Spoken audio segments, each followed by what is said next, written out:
So, you know one thing that Nintendo should do? The Legend of Zelda, the movie.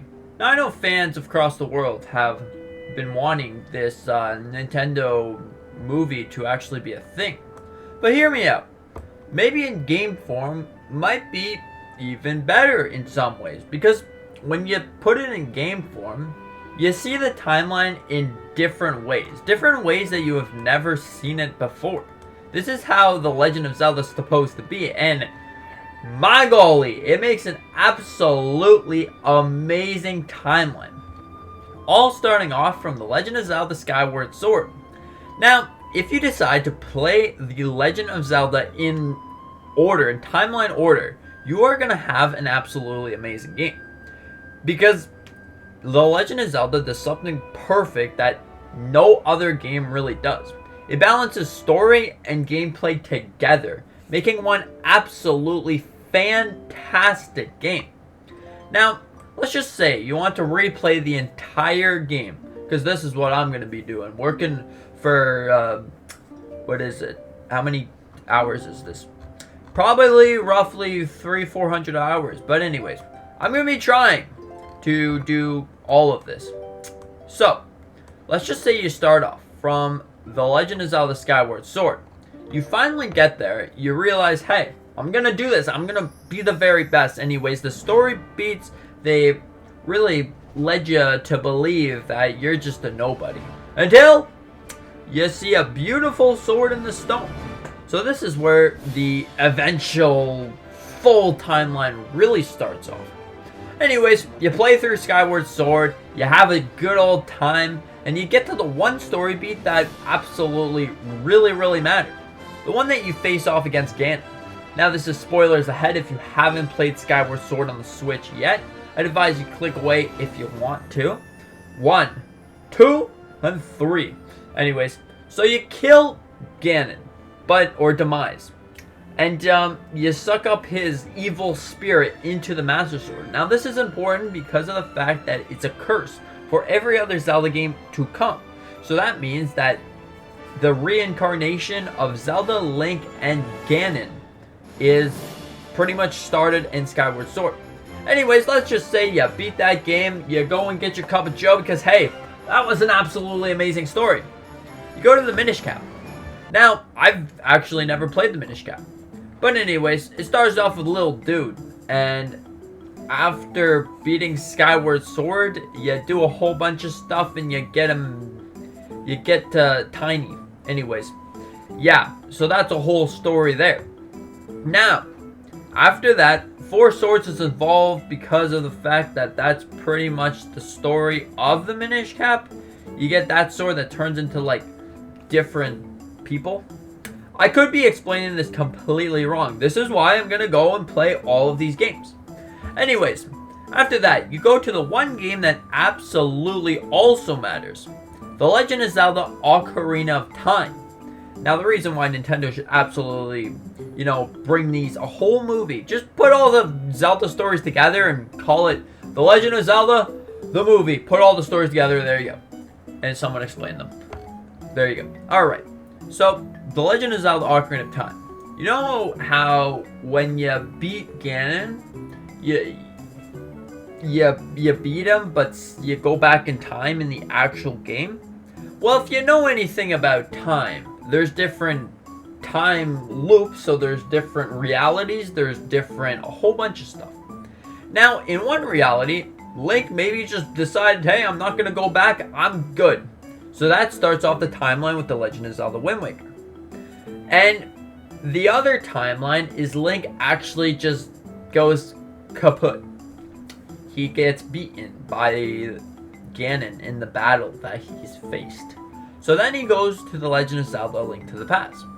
These timelines are connected somehow. Have no idea how he goes into the Link of the Past to this.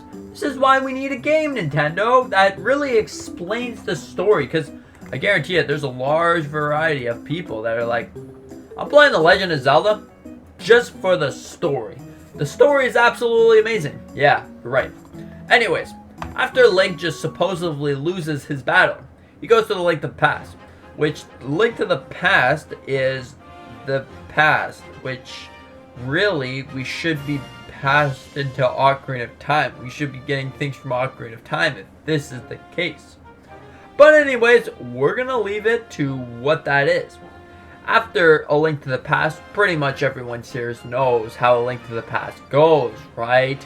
Your little Link and you gotta go and do all the dungeons and stuff anyways. Yeah.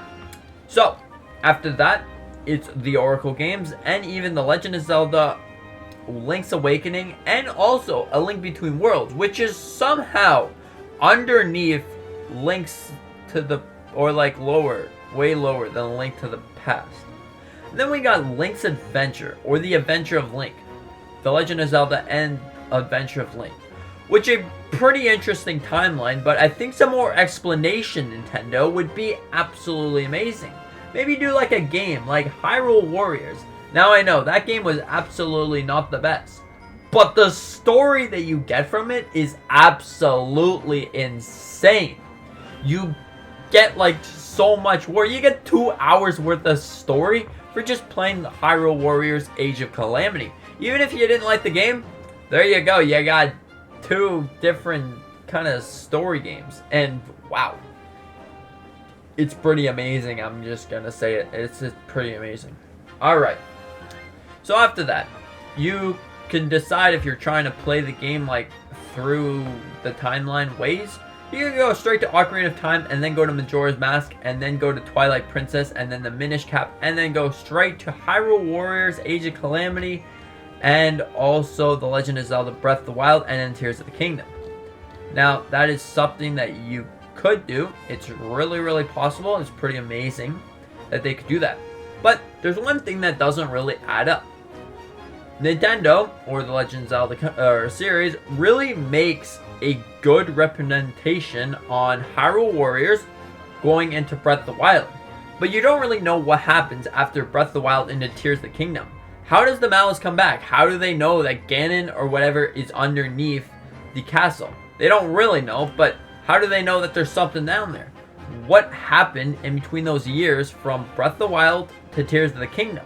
That is something that we really don't know. So a Legend of Zelda movie or a Legend of Zelda something would be really, really amazing in this case. Now, another thing that should be, known is after Ocarina of Time, you could go to the Wind Waker. Now, the Wind Waker is a different story, a different timeline, which also doesn't make quite sense. So something in between, maybe a Legend of Zelda game sometime that can go in between Ocarina of Time and Wind Waker. Then you can see the hero that really Link has become and made the entire thing kind of weird. Now, of course, it's not the same Link, but at the end of the day, it's something that is really fantastic. Many people love playing the games just to see the timeline. So if we can do something in between all of these games, this would be amazing. I would love to see a movie or something that represents The Legend of Zelda in so many ways that it's already been. The Legend of Zelda is an absolutely amazing story. An absolutely amazing game. Gameplay and story merge together so well that, hey, you could either love the story and hate the game, or you can love them both because this is what the game is. It's pretty much story. It's like gameplay and story-wise that is so perfect that you're like, oh my gosh, this is an absolutely amazing way to play. I don't know, what do you think about this? Do you think The Legend of Zelda has an absolutely amazing story? Maybe we should get a movie for The Legend of Zelda. Because, hey, this is such a good thing and yeah, I can't really stop talking about it. I'm going to be trying to play through the entire timeline. Maybe I should go what timeline when I get to the split. Maybe I'll ask you about it. Anyways, thank you so much for watching. I hope you enjoyed. I hope you agree with me that we should get a movie or something that represents the game itself in the Zelda timeline. Let me know in the comment section down below on what you think about all this Zelda nonsense. And thank you so much for watching. Hope you enjoyed. And with that being said, see you in the next one.